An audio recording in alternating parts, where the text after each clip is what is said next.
Γεια σας! Είμαι η Χαρά και σας καλωσορίζω στο κανάλι μου. Έχουμε πάρα πολύ καιρό να κάνουμε ένα βίντεο για τα βιβλία και ήρθε η ώρα. Έχω αργήσει λίγο, αλλά για να είμαι απόλυτα ειλικρινής μαζί σας, έχω γυρίσει αυτό το βίντεο 2 φορές και τη μία φορά ήταν το πλάνο χάλια και την δεύτερη φορά, επειδή τελείωσε η μπαταρία του κινητού, το βίντεο κόπηκε. Παρ' όλα αυτά, εγώ ήδη είχα κάτσει 1 ώρα για να γυρίσω αυτό το βίντεο. Οπότε μετά ήμουν λίγο κουρασμένη και αποφάσισα να γυρίσω άλλη στιγμή αυτό το βίντεο που θα έχω καλύτερη διάθεση.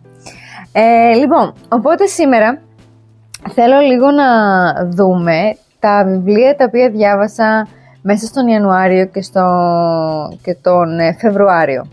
Και είναι αυτά εδώ και θα σας τα δείξω. Για αρχή, δείτε τι ωραίο. Εγώ το έχω φτιάξει. Δεν είναι πάρα πολύ ωραίο? Λοιπόν, για αρχή, επειδή δεν είμαι σίγουρη για την σειρά την οποία τα έχω διαβάσει.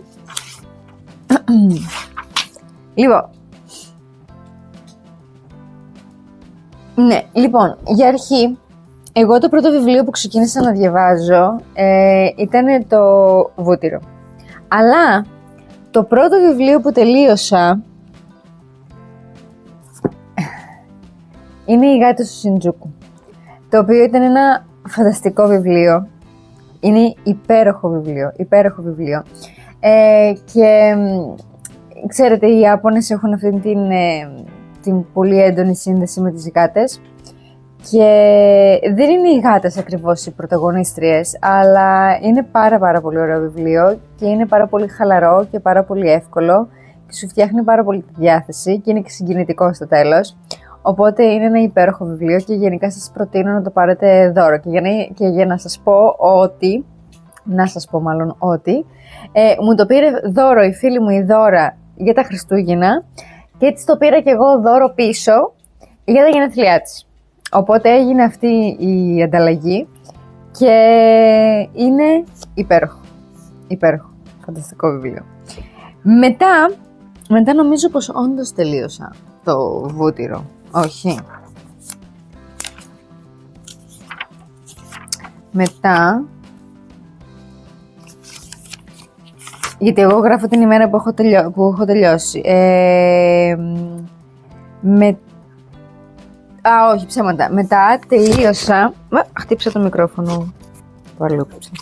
Μετά τελείωσα αυτό το μικρούλι που είναι ο δικαστής που αγάπησε το κακό. Το οποίο έχει πάρα πολύ ωραία, πολύ μικρά έτσι, διηγηματάκια, που δεν είναι και ακριβώς διηγηματάκια, το έχει γράψει ο Κωνσταντίνος Χατζη-Ιωάννου, που αν δεν κάνω λάθος είναι διάσημος στο TikTok και στο Instagram, δεν είμαι σίγουρη. Έχω σημειώσει όμως πάρα πολλά μικρά έτσι, διηγηματάκια που μου κάνανε εντύπωση. Έχει να κάνει με όλα τα κακά που μπορεί να βρείτε σε αυτόν τον κόσμο. Έχει να κάνει με δολοφονίες, έχει να κάνει με εγωισμό, έχει να κάνει με ζήλια, έχει να κάνει με λεφτά, έχει να κάνει με τα πάντα. Και ήταν πάρα πολύ ωραίο, το οποίο ήταν επίσης δώρο και μου άρεσε πάρα πολύ. Είναι επίσης ένα πολύ ωραίο μικρό δωράκι, θεωρώ. Βέβαια, κάποια μικρά διηγηματάκια είναι λίγο βαριά. Έτσι σας το λέω, ρε παιδάκι μου. Και μετά νομίζω τελείωσα το Βούτυρο. Και μετά που τελείωσα το Βούτυρο, λοιπόν, το Βούτυρο, εγώ ήθελα απεγνωσμένο να διαβάσω το Βούτυρο. Και το έβλεπα και πόσα χρόνια στο εξωτερικό και περίμενα πώς να το φέρουμε στην Ελλάδα για να το πάρω στα ελληνικά. Και με το που βγήκε το πήρα. Αν δεν κάνω λάθος, το παράγγειλα κιόλας. Το παρήγγειλα βασικά από το βιβλιοπωλείο, το αγαπημένο μου βιβλιοπωλείο εδώ στην Καλαμάτα, για να μου το φέρουν κατευθείαν μόλις βγει. Η ιστορία ως ιστορία είναι πάρα πολύ ωραία. Και η ιστορία ως ιστορία είναι πάρα πολύ ενδιαφέρουσα. Αλλά θεωρώ ότι το ίδιο θα έβγαινε αν λείπανε 250 σελίδες από εδώ πέρα. Η συγγραφέας, ενώ γράφει, όπως είπα, μια πάρα πολύ ωραία ιστορία, πλατιάζει τόσο πολύ. Είναι κάποιες στιγμές που είναι τόσο κουραστικό νομίζω πως πραγματικά άργησα να το τελειώσω γιατί δεν πήγαινε, δεν γινότανε να πάω στην επόμενη σελίδα. Πόσες φορές σταμάταγα στη μέση της πρότασης και το άφηνα. Και θα μπορούσα να το αφήσω και τελείως, αλλά επειδή όντως είναι ενδιαφέρουσα η ιστορία, δεν ήθελα να το αφήσω στη μέση. Που εν τέλει δεν πήρα και ακριβώς αυτό που ήθελα από την ιστορία, εγώ προσωπικά. Το βρήκα πάρα πολύ δύσκολο βιβλίο, πάρα πολύ αργό βιβλίο, πάρα πολύ πλατή βιβλίο, έτσι θα το πω. Πλατιάζει πάρα πολύ, πράγματα τα οποία δεν χρειάζεται να τα γνωρίζω, δεν χρειάζεται να τα ξέρουμε. Το άλλο όμως κομμάτι είναι ότι επειδή μιλάει για φαγητό, είναι πάρα πολλές φορές που πραγματικά σου τρέχουν τα σάλια.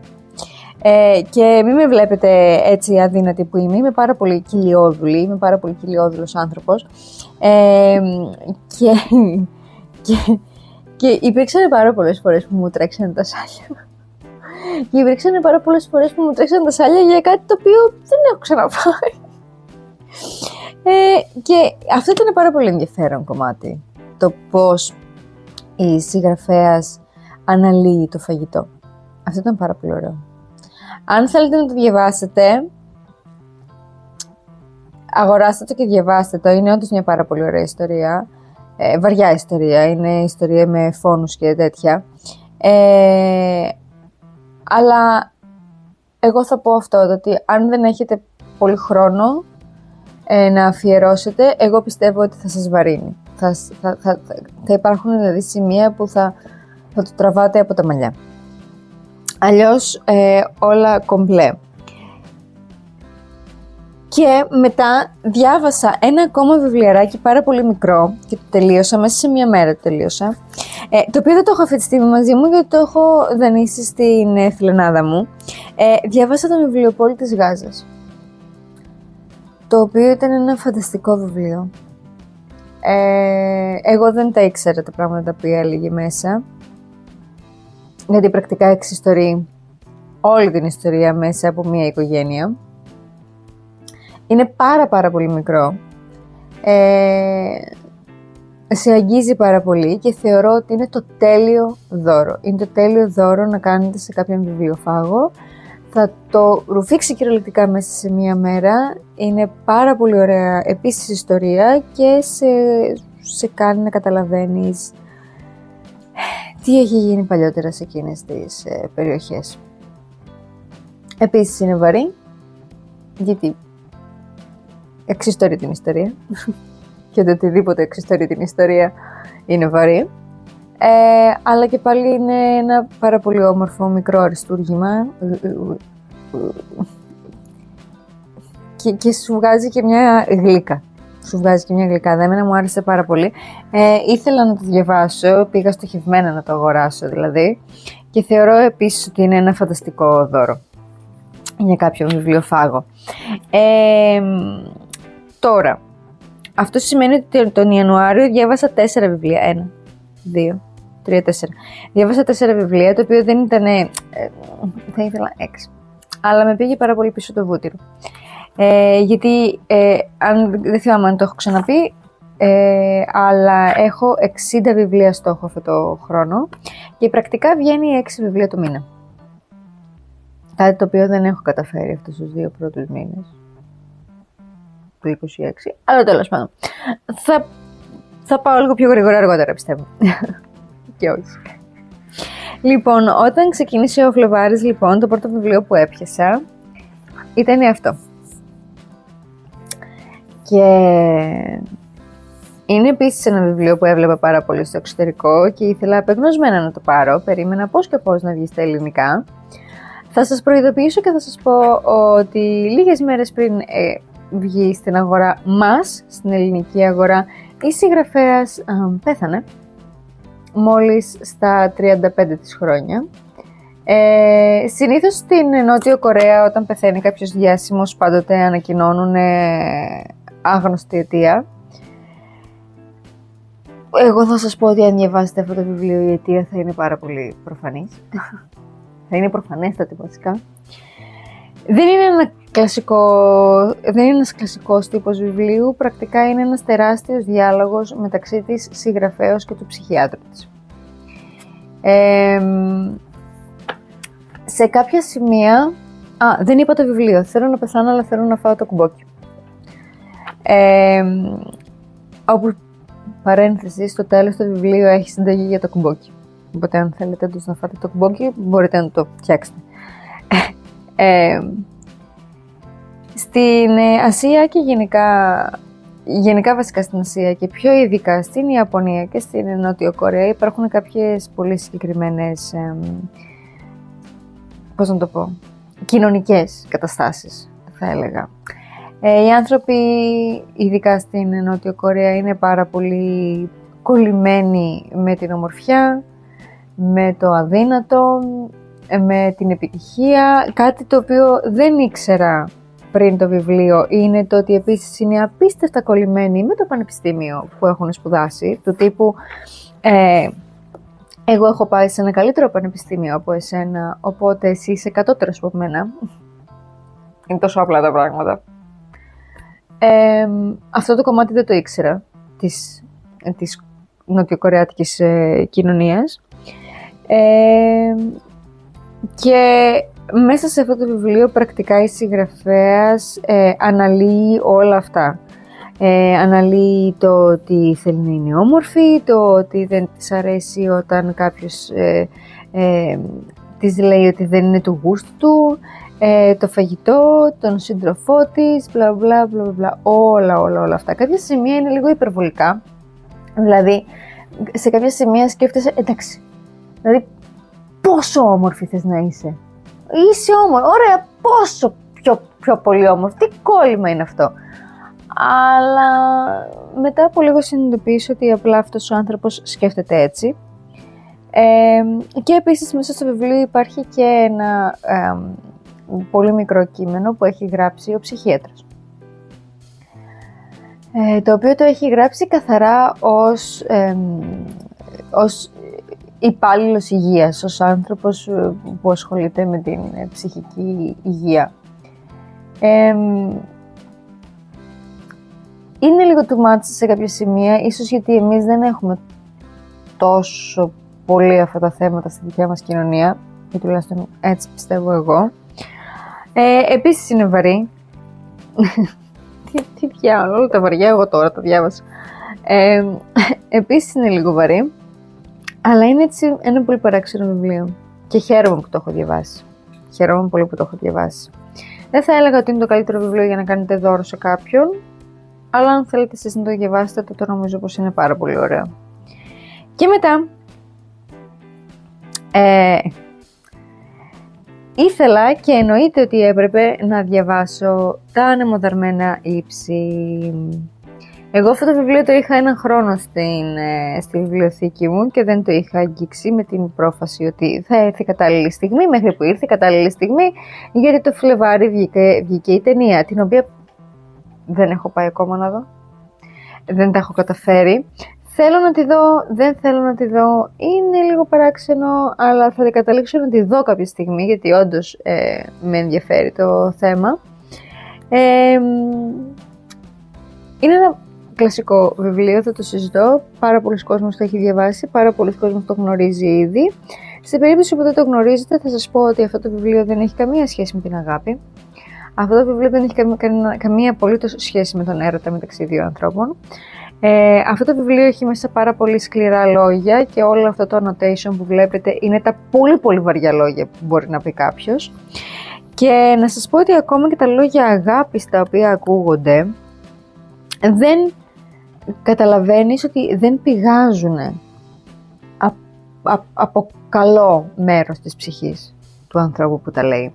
Πηγάζουν από έναν εγωκεντρισμό, από έναν εγωισμό, από καπρίτσιο, από κτητικότητα, πηγάζουν από ένα κάρο σκατά που μπορούμε να έχουμε οι άνθρωποι, εκτός από την αγάπη. Κάποια στιγμή θα το αναλύσουμε λίγο αυτό το βιβλίο, θα κάνω ξεχωριστό βίντεο, ελπίζω να έχω καταφέρει να δω και την ταινία μέχρι τότε που θέλω να το κάνω. Αλλά να σας πω ότι όντως είναι ένα υπέροχο βιβλίο. Όντως είναι ένα αριστούργημα και δεν ήξερα ότι είναι τόσο βαρύ. Τώρα που το διάβασα το κατάλαβα ότι είναι τόσο βαρύ. Έχω δει την ταινία του 92 που θεωρώ ότι είναι και σχετικά κάπως accurate, αν και έχει κάποια οι χρονολογίες και ο χρόνος είναι κάπως λάθος στο πώς γίνονται τα γεγονότα, στο πώς εξελίσσονται τα γεγονότα. Δεν ξέρω, πιστεύω ότι δεν θα μου αρέσει η νέα ταινία που βγήκε, γιατί δεν έχει να κάνει με τα αναμοδερμένα ύψη, είναι ένα τελείως διαφορετικό πράγμα. Θα ήθελα πάρα πολύ να μου πείτε στα σχόλια αν το έχετε διαβάσει, αν πήγατε και την ταινία, τι πιστεύετε για την ταινία, τι πιστεύετε για το βιβλίο, τι πιστεύετε για τους χαρακτήρες που είναι κάπως έτσι αλλοπρόσαλοι θα έλεγα χαρακτήρες. Οπότε ναι, πείτε μου τη γνώμη σας γι' αυτά, με ενδιαφέρει πραγματικά. Και μετά διάβασα τον Gunpowder. Τον Gunpowder βασικά. Ό,τι καλύτερο θέλω να το έχω για πάντα δίπλα μου αυτό το βιβλίο. Βλέπουμε εδώ πέρα και το annotation. Θέλω να το έχω για πάντα δίπλα μου. Θέλω να το διαβάζω συνέχεια. Έχει μέσα πάρα πολύ ωραία πράγματα για το πώς να συνεχίσεις σε αυτή τη ζωή και πρακτικά αυτό είναι το Gunpowder. Δηλαδή είναι το ότι πάμε, προχώρα, κάνε όσο καλύτερα μπορείς, μη σταματάς, αλλά να ξέρεις και πότε πρέπει να σταματήσεις. Το οποίο είναι πάρα πολύ δύσκολο μερικές φορές, αλλά είναι μια πολύ μεγάλη αρετή που μπορούμε να αποκτήσουμε οι άνθρωποι, το να γνωρίζουμε πότε πρέπει να φύγουμε ή πότε πρέπει να σταματήσουμε αυτό που κάνουμε. Έχει μέσα ιστορίες ανθρώπων, έχει μέσα διάφορα έτσι, δηλαδή λέει οι δύο νόμοι της Μανέκι Νέκο. Άμα δεν ξέρετε ποια είναι η Μανέκι Νέκο, θέλω κάποια στιγμή να πάρω μια Μανέκι Νέκο, να την έχω στο σπίτι και να βλέπω το χεράκι να ανεβοκατεβαίνει. Είναι η γάτα που κουνάει το χεράκι της. Θα το ήθελα πάρα πολύ αυτό κάποια στιγμή. Και εγώ γενικά έχω διαβάσει πολλά τέτοια βιβλία. Έχω διαβάσει, να είναι και εδώ πέρα πίσω τα περισσότερα. Έχω διαβάσει το Ikigai, έχω διαβάσει το Wabi Sabi, έχω διαβάσει το Ichigo Ichie.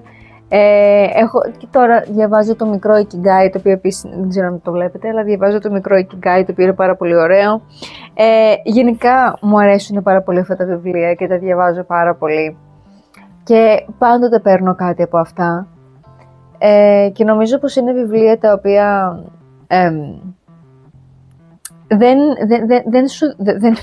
δεν σου δίνουν τη λύση στο πρόβλημα της ζωής σου, αλλά θεωρώ πως σου δίνουν κάποια έτσι εφόδια και food for thought για να μπορέσεις να ξεπεράσεις όλα αυτά τα προβλήματα. Είναι αυτό το κλασικό που λέμε ότι ο γονέας δεν είναι αυτός που πάντοτε πρέπει να προστατεύει το παιδί, είναι αυτός ο οποίος μαθαίνει στο παιδί του πώς να προστατεύεται. Και κάπως έτσι αισθάνομαι για αυτά τα βιβλία. Δεν είναι τα βιβλία που θα σου δώσουν τη λύση της ζωής σου και των προβλημάτων σου, είναι τα βιβλία όμως που θα σου δείξουν μικρούς τρόπους και μικρά δρομάκια για το πώς θα φτάσεις πιο εύκολα στην λύση. Και τα θεωρώ υπέροχα. Επίσης, φανταστικό δώρο. Αν κάποιος έχει κολλήσει, αν κάποιος θέλει να ανοίξει την δικιά του επιχείρηση, αν κάποιος αισθάνεται μόνος του, αν κάποιος δεν ξέρω, το οτιδήποτε, είναι τέλειο. Τέλειο. Και το τελευταίο, και πλέον δεν το χρειάζομαι αυτό, και το τελευταίο βιβλίο το οποίο διάβασα το Φλεβάρι, είναι ένα βιβλίο το οποίο βγήκε τώρα, ήταν το δώρο που ζήτησα από τον Θεό να μου πάρει για τη γιορτή μου. Είναι ο ύμνος στη ζωή της Ζιζέλ Πελικό. Σε περίπτωση που δεν ξέρετε ποια είναι η Ζιζέλ Πελικό, Θα πω ότι σας ζηλεύω λίγο. Σας ζηλεύω για την άγνοια. Για καλό το λέω. Η Ζιζέλ Πελικό ήταν παντρεμένη για 50 χρόνια με τον κύριο Πελικό, ο οποίος τα τελευταία 10 χρόνια της κοινής τους ζωής την κοίμιζε με πάρα πολύ βαριά υπνοτικά και με μειοχαλαρωτικά και μετά έφερνε άντρες στο σπίτι και την βιάζανε και τους τράβαγε βίντεο. Τώρα αυτή τη στιγμή αυτός ο άνθρωπος είναι στη φυλακή μαζί και με όλους τους υπόλοιπους αυτούς άντρες που βρήκε η αστυνομία ότι κάνανε ό,τι κάνανε τέλος πάντων. Αυτό και αν ήταν τραγικό βιβλίο, που δεν είναι βιβλίο, είναι η ζωή της, όπου η Ζιζέλ Πελικό φαντάζομαι ότι την έχει αφηγηθεί τη ζωή της στην Ζιντίτ Περινιόν και η Ζιντίτ Περινιόν ως δημοσιογράφος, λέει εδώ πέρα, μυθιστοριογράφος και δοκιμιογράφος, έγραψε αυτό το βιβλίο. Μπορείτε να βρείτε πάρα πολλά πράγματα για την κυρία Ζιζέλ Πελικό στο ίντερνετ. Υπήρχαν σημεία τα οποία εμένα με σοκάρανε, υπήρχαν σημεία που εκνευρίστηκα και παραδόξως πίστευα ότι θα κλάψω πάρα πολύ με αυτό το βιβλίο, αλλά δεν έριξα ούτε ένα δάκρυ γιατί ήμουνα εκνευρισμένη. Είχα μονίμως τόσα πολλά νεύρα καθώς το διάβαζα από ένταση και από το αίσθημα της αδικίας που με έπιανε, όπου δεν μου ήρθε κανένα δάκρυ επάνω, δεν έκλαψα ούτε λίγο. Ήμουνα μονίμως εκνευρισμένη και θέλω αυτοί οι άνθρωποι να σαπίσουν στη φυλακή. Δεν είναι κάτι το οποίο θα σου αρέσει ή δεν θα σου αρέσει. Δεν είναι κάτι το οποίο χωράει άποψη. Δεν έχει να κάνει με την άποψή μας, δεν έχει να κάνει με κανέναν μας. Είναι η ζωή ενός ανθρώπου, μιας γυναίκας. Οπότε δεν είναι κάτι το οποίο μπορώ να σχολιάσω εγώ, το μόνο που μπορώ να σχολιάσω ως βιβλίο. Το μόνο που μπορώ να σχολιάσω είναι αυτά τα έσχη που γίνονται εδώ πέρα μέσα. Θα σας πρότεινα να το διαβάσετε, γιατί είναι τραγικό να μην μπορείς να εμπιστευτείς ούτε τον ίδιο σου τον άντρα με τον οποίο κοιμάσαι μαζί κάθε βράδυ και έχεις κάνει παιδιά και είσαστε μαζί στο ίδιο σπίτι. Και νομίζω ότι είναι από τις λίγες βιογραφίες που έχω διαβάσει. Νομίζω δεν έχω διαβάσει κάτι άλλο κάποια τόσο βαριά βιογραφία, αν δεν κάνω λάθος. Ή τουλάχιστον δεν βλέπω εγώ τώρα εδώ πέρα κάτι. Όχι, έχω διαβάσει και άλλη βαριά βιογραφία. Είχα διαβάσει πριν από 2 χρόνια το I'm glad my mom died. Το οποίο επίσης, άσχετο τώρα, παρένθεση, αν δεν το έχετε διαβάσει, διαβάστε το. Αλλά ναι. Επίσης πάρα πολύ βαρύ βιβλίο. Δεν είναι για δώρο, σίγουρα. Είναι για εσάς. Προτείνω να το διαβάσουν άντρες και γυναίκες. Και δεν είναι η μόνη. Έτσι, μαζί με την κυρία Πελικό βγήκαν άλλες πόσες γυναίκες και είπανε τα ίδια. Και ταυτόχρονα, αν δεν κάνω λάθος, μαζί με αυτές τις δίκες στη Γαλλία, γινόντουσαν δίκες στην Γερμανία για κάποιον άλλον άντρα και δίκες στην Αγγλία για επίσης κάποιον άλλον άντρα. Anyway, λοιπόν, αυτά διάβασα τον Ιανουάριο και τον Φλεβάρη. Να σας πω ότι αυτή τη στιγμή διαβάζω «Οι μικρές κυρίες παντρεύονται», το οποίο είναι έτσι πολύ cute και έχω διαβάσει τις μικρές κυρίες που είναι το πρώτο βιβλίο, και επίσης διαβάζω το μικρό Ikigai που θα το τελειώσω σήμερα γιατί είναι πάρα πολύ μικρούλι, αλλά ξεκίνησα και διαβάζω και τον πρώτο τόμο του Κόμι Μοντε Κρίστο. Σοκ. Υπέροχο. Φανταστικό. Θα κάνουμε ξεχωριστό βίντεο γι' αυτό. Οπότε νομίζω πως δεν έχω κάτι άλλο να σας πω σήμερα. Αυτά. Να σας πω ότι μπορείτε να με βρείτε και στο TikTok, όπου έχω περιεχόμενο καθαρά μόνο για βιβλία και λέω διάφορα εκεί πέρα για τα βιβλία που διαβάζω, άμα σας ενδιαφέρει να πάτε να το δείτε.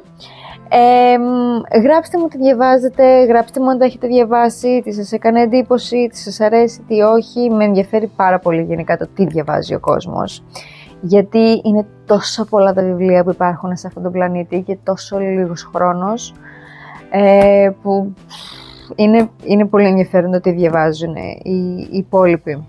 Οπότε, αυτά από μένα για σήμερα. Ελπίζω να σας κράτησα καλή παρέα.